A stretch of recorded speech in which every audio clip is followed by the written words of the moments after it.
Alright, so in this video I'll show you how to fix Rockstar Games update problems in 2026.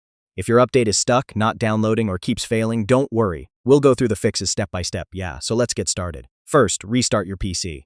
This clears temporary issues that can block updates from starting properly. Next, check your internet connection. A slow or unstable connection is one of the main reasons updates fail or get stuck. Now open the launcher and make sure you're signed into your Rockstar Games account correctly. Sometimes a simple relogin can fix update issues instantly.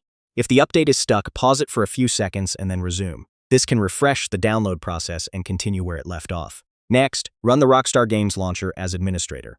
This gives it full permission to download and install update files. You should also clear the launcher cache. Corrupted cache files can block updates or cause them to fail repeatedly. Now check your antivirus or firewall settings. Sometimes they block update files, so temporarily disable them or allow Rockstar through. If you are using a VPN or proxy, turn it off because it can interfere with update servers. Also make sure you have enough storage space on your drive. Low disk space can stop updates from installing properly. And finally, restart the launcher after applying all changes and try updating again. And that's it. One of these fixes should solve your Rockstar update problem and get everything working smoothly again. If this video helped you, make sure to hit like and subscribe for more easy gaming fixes like this. I'll see you in the next one.